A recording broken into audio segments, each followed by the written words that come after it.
Okay, well, I got the soybean sprocket set up, put on here, and we've got the belt lengths figured out for the most part. Balm Hydraulics has a really nice belt length calculator on their website, and all they need is the on-center measurement between both shafts, and then the diameter of both pulleys.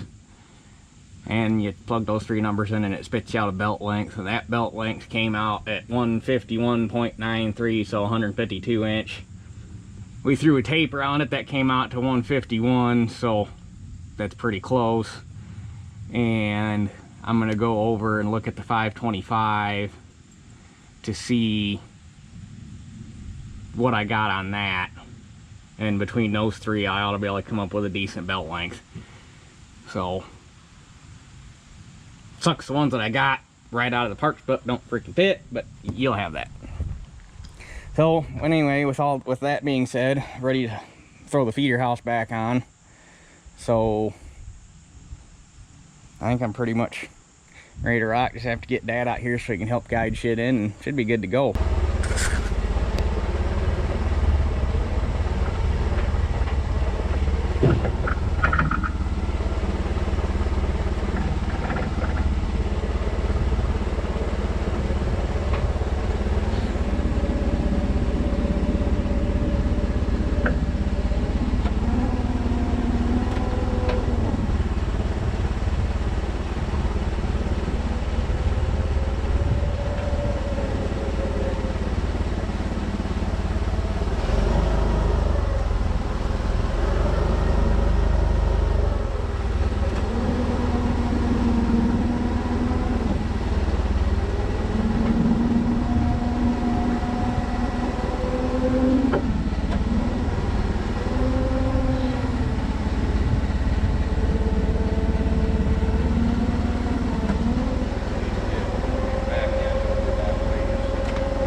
Where am I at on your side?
that better? Yeah.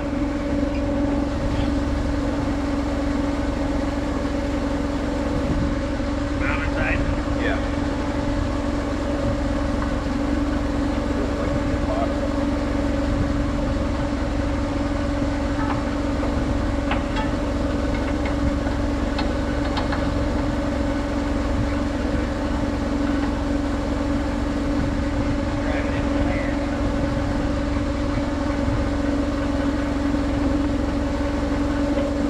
So the buckles are going on. Basically all they did was they put a pin in there, and you stack washers in there however you need them to get the pin to line up, and then you drop a roll pin in, and that's where she sits.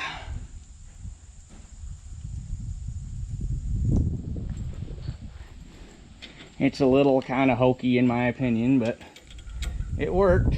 It's simple.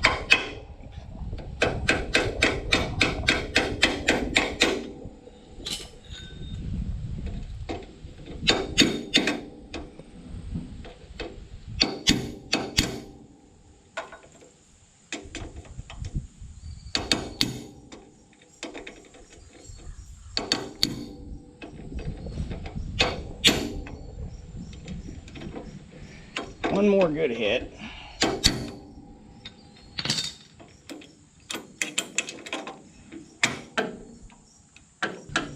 Okay, so there we got it.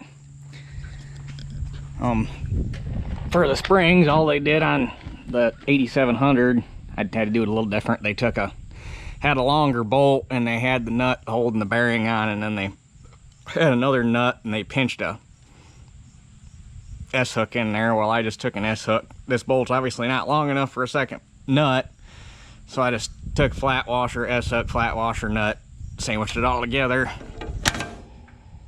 Wham bam, thank you Sam. So we're good there.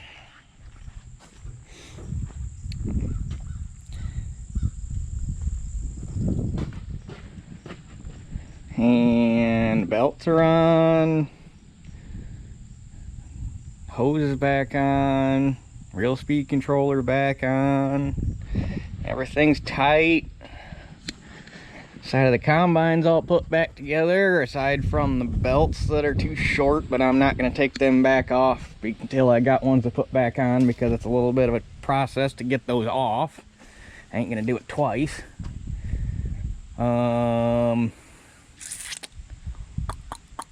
Yeah. I think we're good to go up and snatch the head.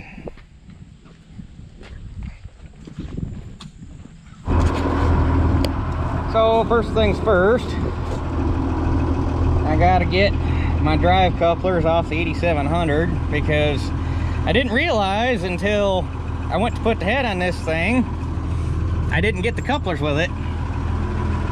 So I took the ones off of that to get on here so I could run the head, and ordered a set. They were supposed to come, found a set at a dealer in Minnesota.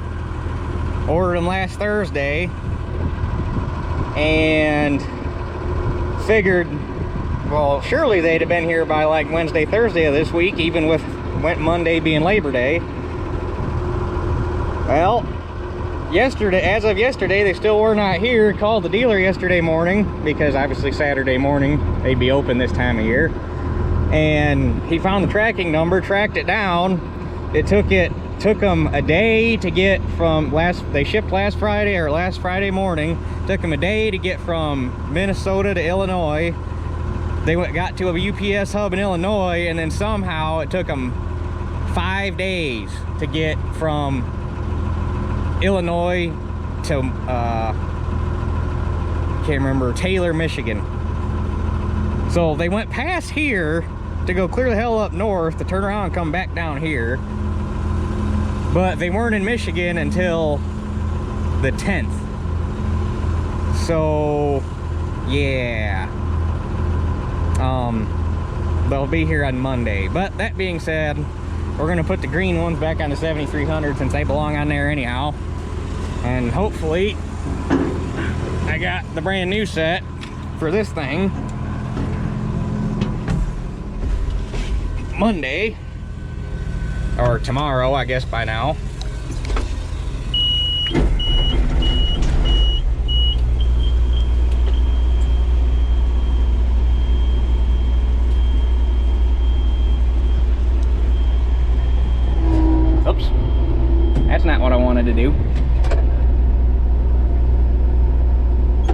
lever.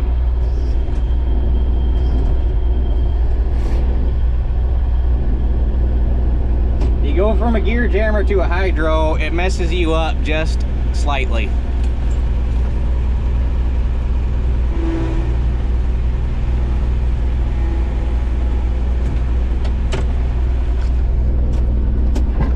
Because normally that first lever in on a gear jammer, that's your head.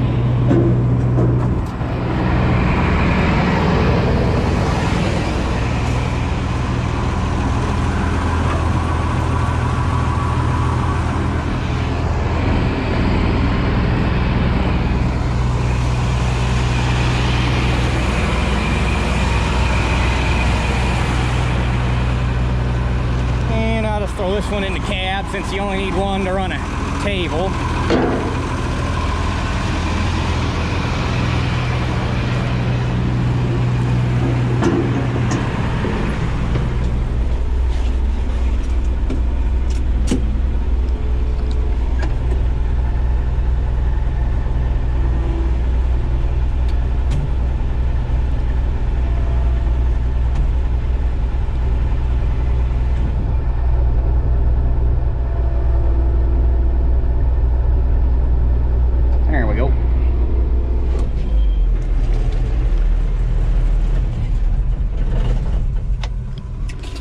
Okay.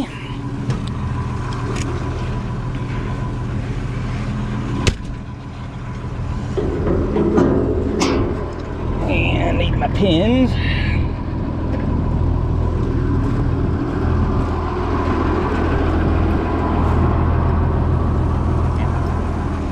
Leave that guy there.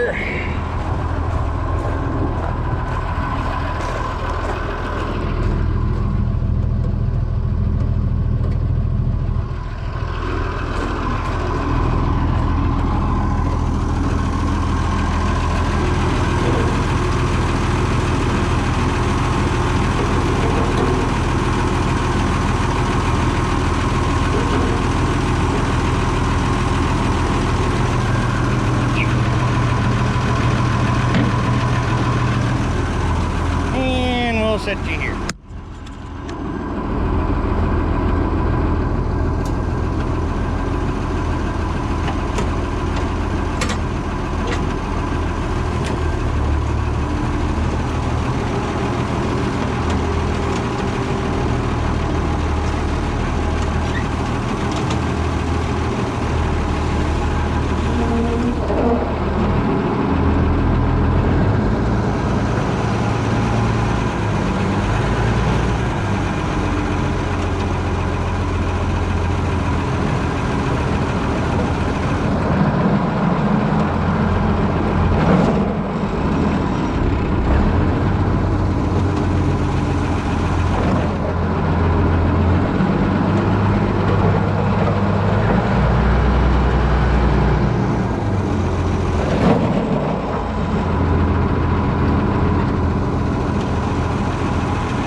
Set the nose of this thing on a board so it'll rock back. It doesn't want to slide back down in the saddle sitting flat. That should work.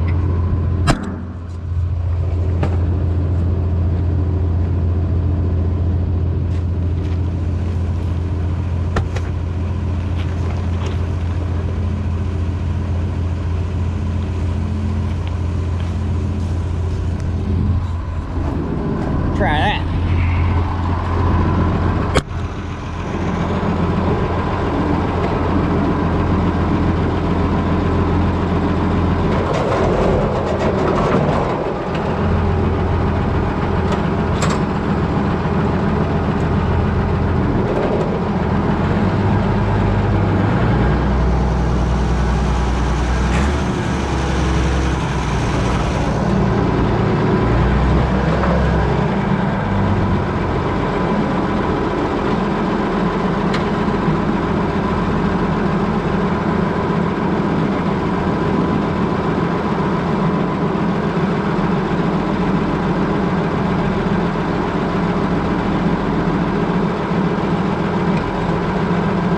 I think we got her. Now, pick it up a little more so I don't gotta bend down.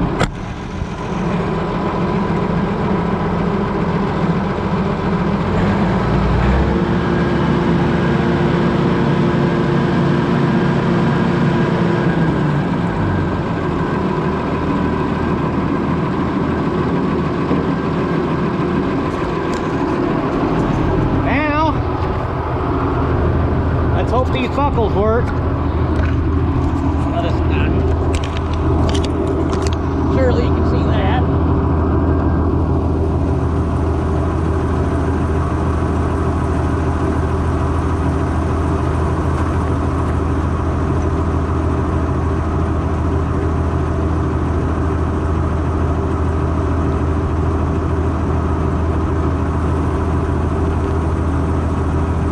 Looks like gonna have to do some adjusting. They got the bolts sucked up too short.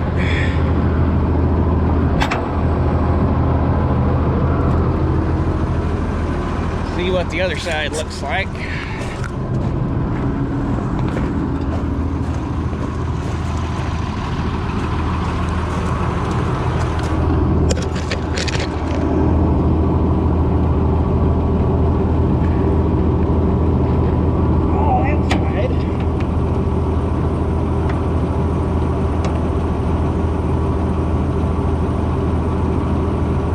Worked.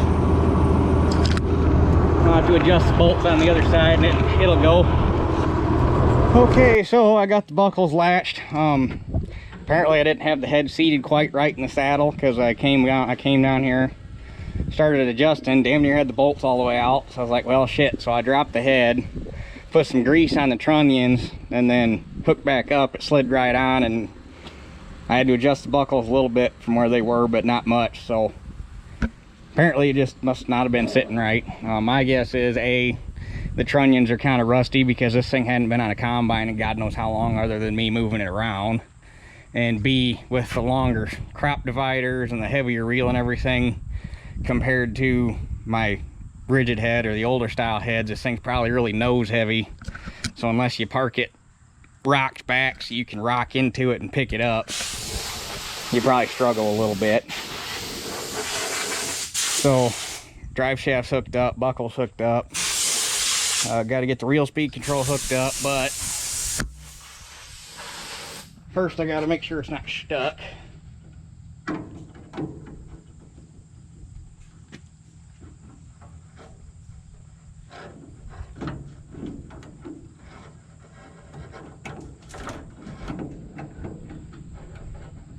Well,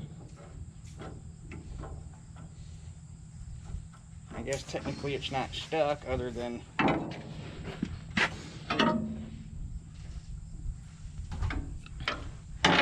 it apparently stuck inside this little sleeve dealio.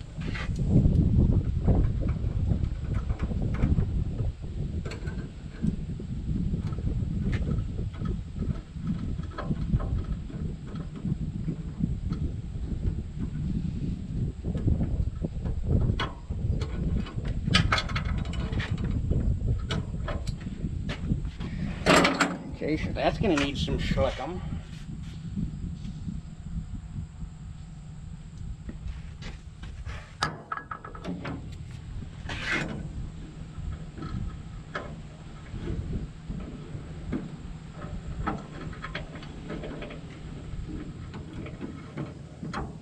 There we go. The other side's working fine.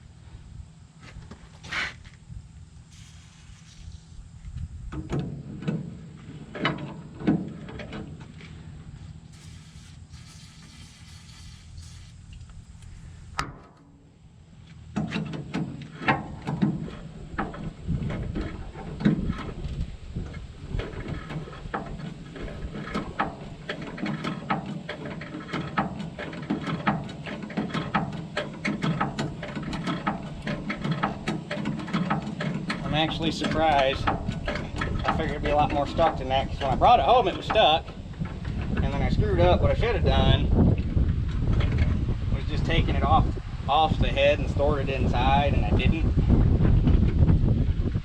but when I park the head this year, that's what I'm going to do. Is I'm going to take this cable and the one for the header height, take them off, and keep them in the barn so if they can't get gummed up.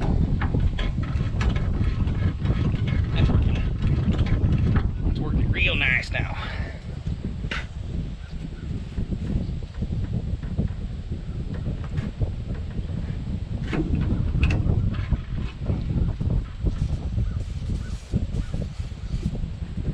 I think there's probably actually supposed to be some rubber boots, because there's part of one left on the other side so that shit can't get inside that cable.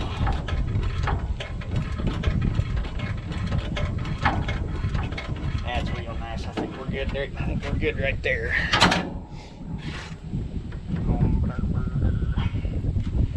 So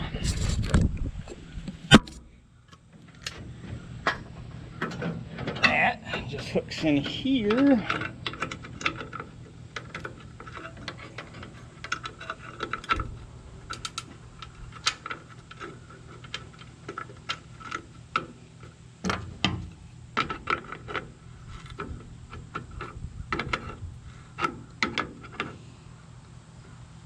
Like so.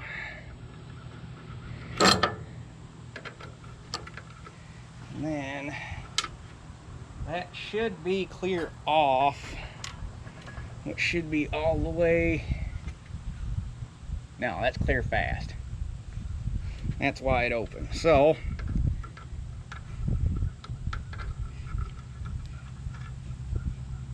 the turnbuckle needs to come back a little bit. Actually, let's have to back the cable up some to get it to line up. So I'm out of thread.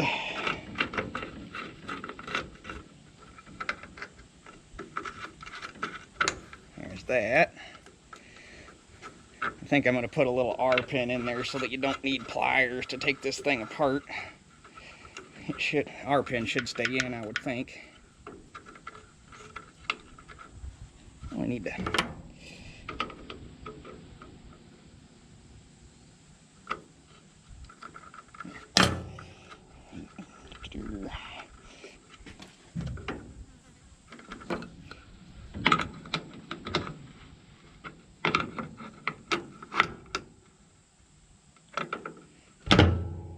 Okay, does it work from the cab?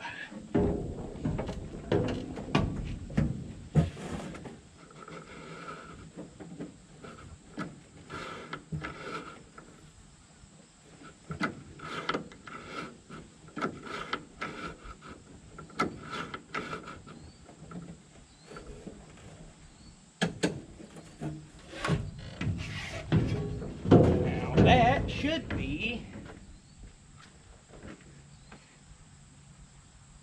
stop, which it looks like it's against the stop, so looks like working from the cab. It's a little stiff, but use it, it should free up. Like I say, this thing hadn't been in the field and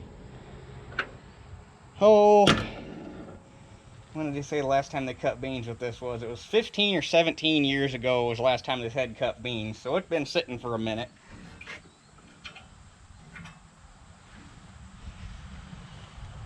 Okay, so there's that.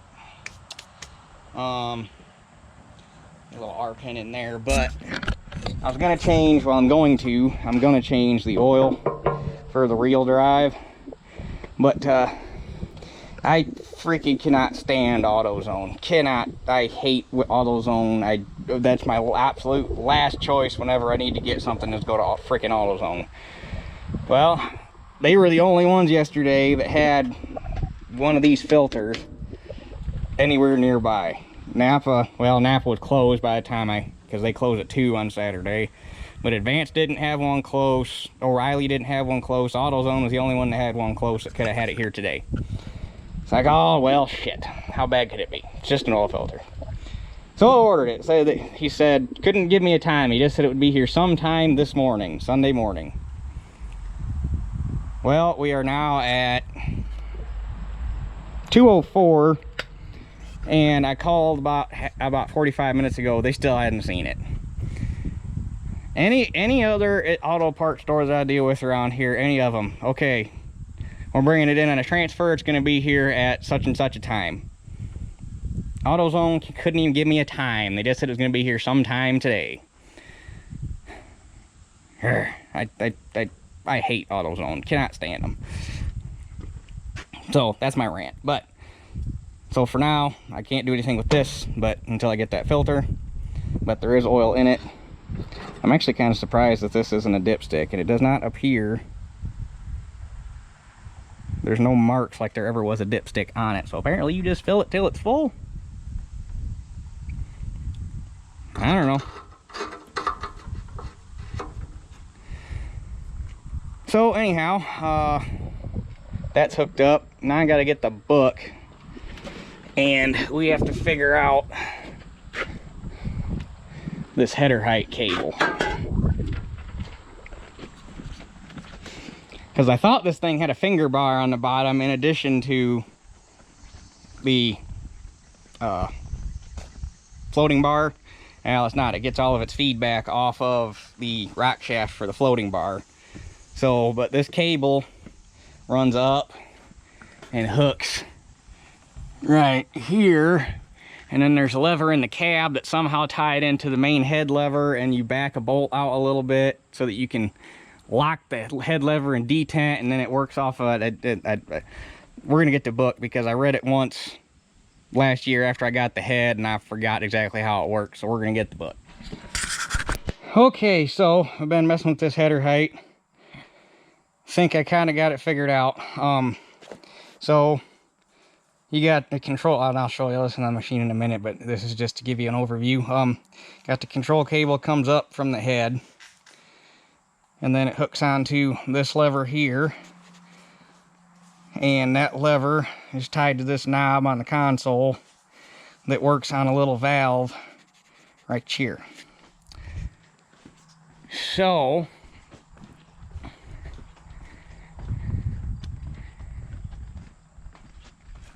control cable gets feedback off of the shaft, or gets feedback off of this shaft, which gets feedback off of the height of the floating cutter bar.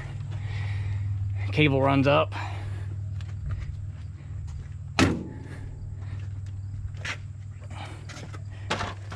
hooks in that spot I showed you earlier, and then you got this lever here, and then this knob right here, and you turn that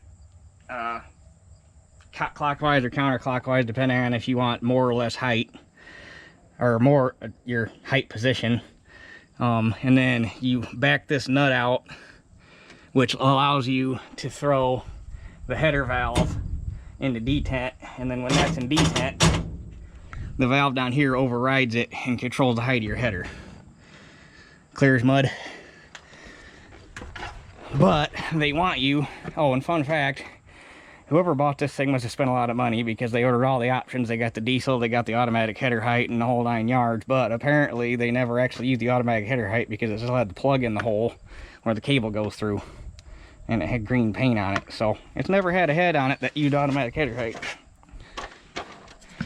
But all that being said, the other part of the equation is the header counterbalance springs, and they want these adjusted up to where when the head is in the down position, there's 150 psi working on the hydraulics. So basically the springs are holding the head up, and the hydraulics are just acting like a cushion in theory. So I've been messing with the header height because the way the book makes it sound, they want you to set the cable and everything up, get your height adjusted, and then set the springs up once the head is set.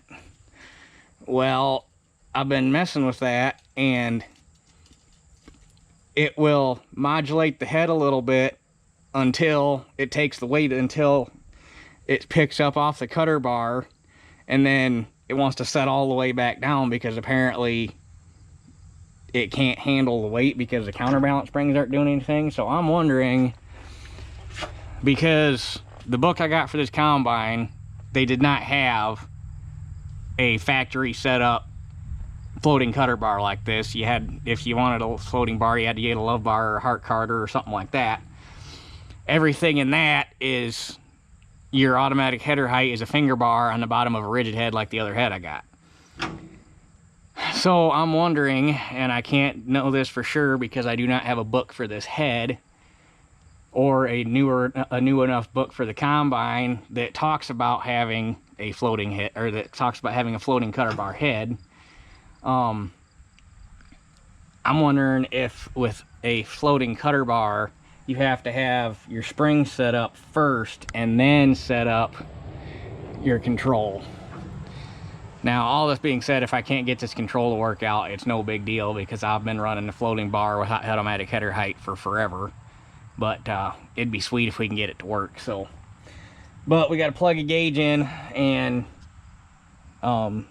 get this set, or get this pressure set, and then, or get the spring set, and then we'll go back and keep trying to mess with this header height, see if we can make it work. So I'm probably going to dink with this for another hour or so, and then I'm going to go home and get ready for work. But that's where we're at. Okay, well, we fiddled around with it a little bit more.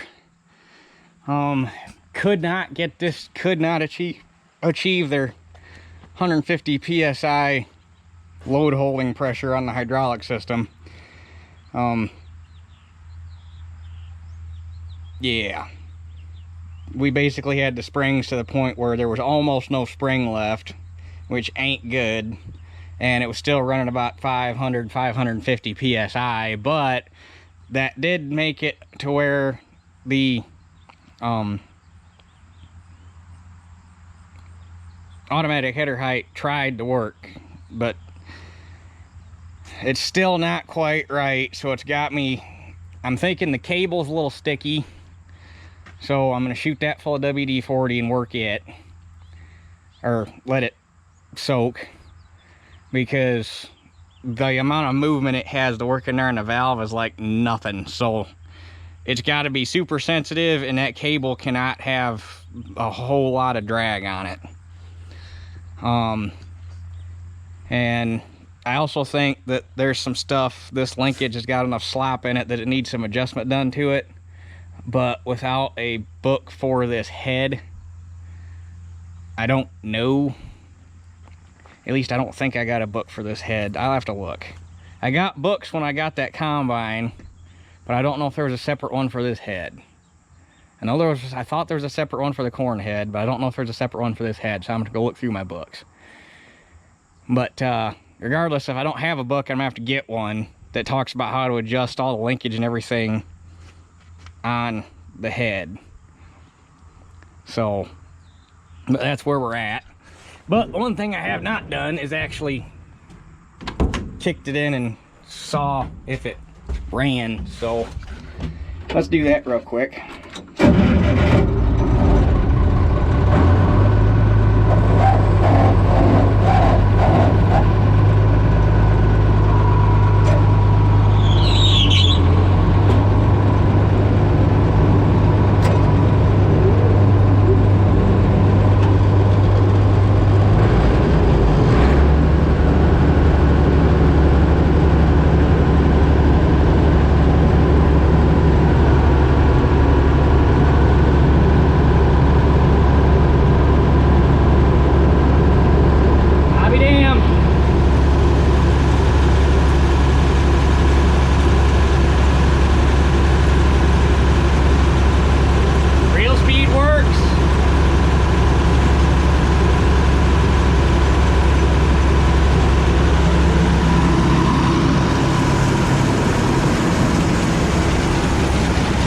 Impressed how quiet this thing is. That is super damn quiet.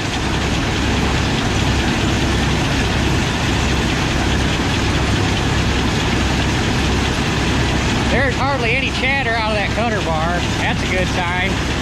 I was also impressed to see that it's got bolt-on sickle section, so that's nice. I figured they were rivet-on, but they're bolt-on.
sweet.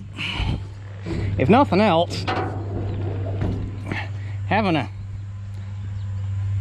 good floating bar and a variable speed reel is going to be a big jump compared to what I've been running.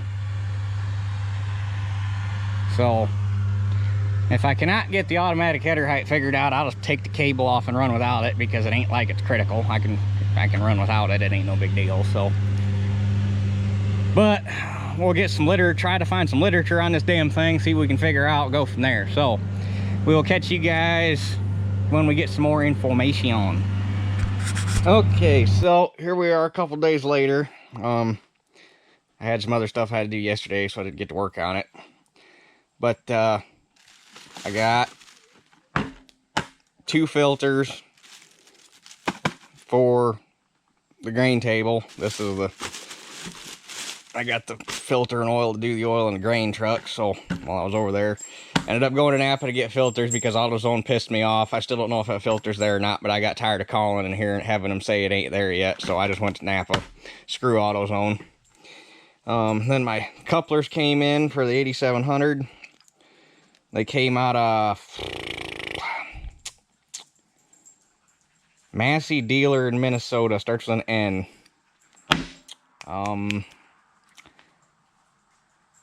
Damn it. Receipt down in the truck. But anyway, these came out of a Massey dealer in Minnesota. They still had 2 of them on system, brand spanking new. So that's what we ended up with. Obviously got the filter, and we got the story as to why the hell my automatic header height won't work. Well, actually 2 things. First off, I found all of the information in the book for the 8700 as to how to adjust the linkage and everything underneath this for the automatic header height, the feedback linkage. So, know how to work on all that. But these springs, they are the early springs. There's a serial number break at machine 28800 something. There's a serial number break. It's on the parts book after I went looking. So this spring is a 1/2 inch wire diameter, and it's got the what I'm going to refer to as the old style spring locks. And all these do is clamp around the body of the cylinder right here, and then when you want to run the springs for running a grain table, you slide your springs forward, drop this stop down, and then that pinches the spring in between the support and the end of the cylinder, and that gives you your counterbalance. So this is the old style. Now I'll run up to the 8700 and show you the new style. Okay, so my guess is the serial number break on these corresponds with about the time they came out with a quick cut head, because that head's heavier. So this is the new style. They went up to a 5/8 diameter wire on the spring. Obviously this spring is a little bigger overall because the cylinders on the 8700 are bigger. But they went to this spring, and then they went to this spring support that goes all the way back and pins with the cylinder. Because like the style that's on the 7300 now, if you put enough spring pressure on it, they will actually slip on the cylinder. So they must have found out that was a problem, and that was the solution. So I got a call out to Bryant. Oh, left a rag there. I got a call out to Bryant. He said he thought they had some out on the salvage lot. He was gonna look. I'm hoping he gets back to me yet today, but it's getting kind of late, so he might get back to me tomorrow. If they can't come up with anything, All States has one out in South Dakota that might have parts, but I was gonna try Bryant first because I'd probably get it faster. So yeah, basically need the heavier. That's why we couldn't get the 150 psi pressure on the cylinders when it was in automatic mode, was because the springs aren't heavy enough for the newer head. So that's where we're at. Had to go to Parts Book to find that one. So basically, until I find the newer, or the heavier, what they refer to as the heavy duty springs and the different spring supports, the automatic header height's not going to work on that combine. But finding the part shouldn't be too big of a deal. So, and like I say, if I can't get them before this fall, it ain't like I haven't been running without automatic header height for 10 years. So it's not like I don't know how to do it. We just take the cable off so that it doesn't get caught on anything, and we run without automatic header height. It's a flex head, so it shouldn't be that difficult. So anyway, I'm going to go down and we're going to drop the oil out of that head and get that changed while I got the filters. And we got some weather coming in, so I don't know if I'm going to be able to make it much past that or not, but we shall find out. Them damn dirty bastards would run ATF in there instead of hydraulic oil. On the upside, it was clean, didn't have any water in it, so that made me feel good. So that tells me the rest of the system ought to be clean. Well, ATF, it usually keeps the system pretty squeaky fucking clean anyway because the additive's in it. So, but I don't think we got enough here. I know I had a 2-gallon jug that I bought last year for the 8700, but I don't know how much is left in it, if any. Might not be anything. So I might have to run tomorrow and get some damn oil for it, but we can slap the filter back on anyway, so I'll go see what I got. Okay, so I got a little bit, but not enough, but I can at least get the filter full and dump some in the reservoir, get it started anyway.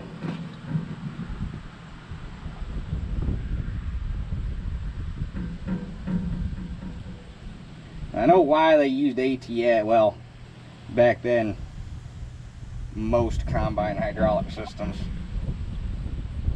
called for automatic transmission fluid, but especially in particular on this, because this system does not have an oil cooler,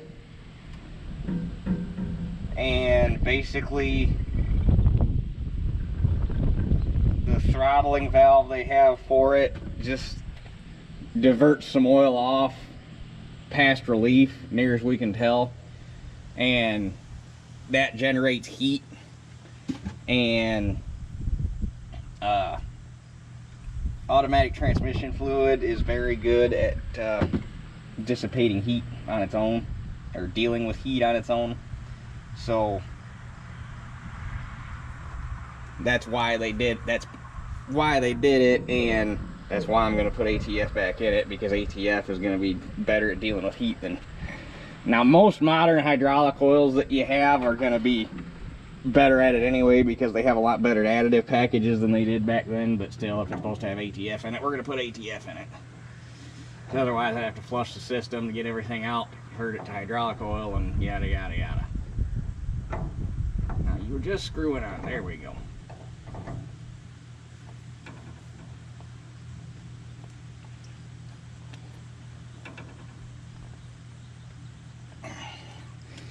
You're not supposed to do this, but it's hard to get a grip with that pipe in the way, so there we go.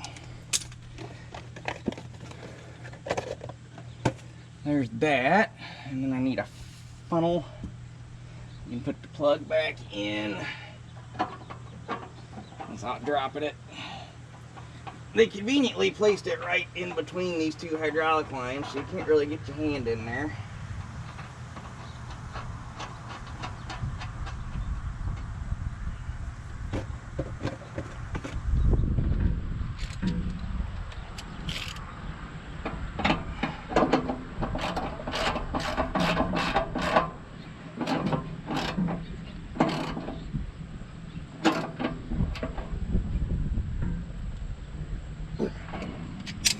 There we go. Okay, so I got all the linkage for the header height back into adjustment. I don't know if it was just wore. Well, I can't. The way it was, I don't think it was ever right to begin with. But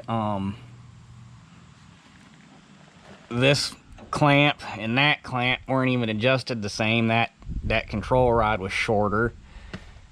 This one was all bent,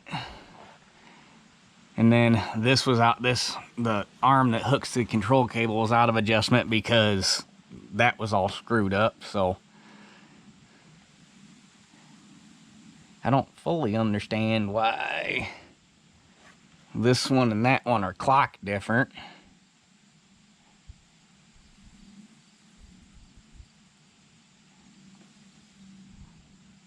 But the control rods are the same length, I know, because they want 23 or 22.9 inches from center of this pin to the back of this flat washer. Who came up with 22.9, I don't know, but that's what they wanted, so that's what I put it at.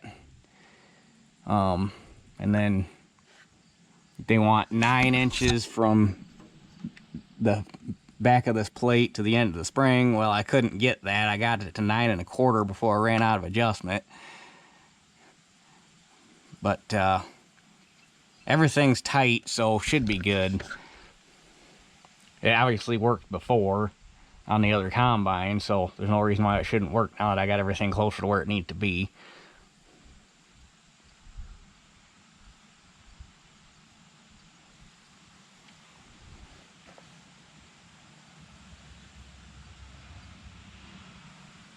I still don't get why that one and that one aren't the same when the rods are the same length. They got the same amount of thread showing past the nut, so I don't know, might measure that again. But anyway, aside from going up to the combine, everything on the head's good. So, and then Bryant called me about a half hour ago here. They had all the shit I need to convert it to the new, or to the heavy duty springs, so that shit's on the way. So I got to get a little bit more ATF to finish filling the reel reservoir. It was damn near full. I almost had enough, but I want to get a little bit more in there. I got belts coming. I found some online. The website, I've never used them before, so I was leery about trying it, but for 50 bucks for both belts, I was willing to take a gamble. So hopefully when they get here, they're right. And then all we really got left to do, we got to get those belts on, change the engine oil and the fuel filters, and put them springs on and get the header height working. And other than that, we're good. And then, like I say, the header height's not critical. Really, all we need to do is change the oil and get the chopper belts on, and then she's good to go. But the springs are optional. So anyhow, I think we're going to cut her off here, and we'll pick up on another video. So that's all for this one. We'll catch you guys on the next one.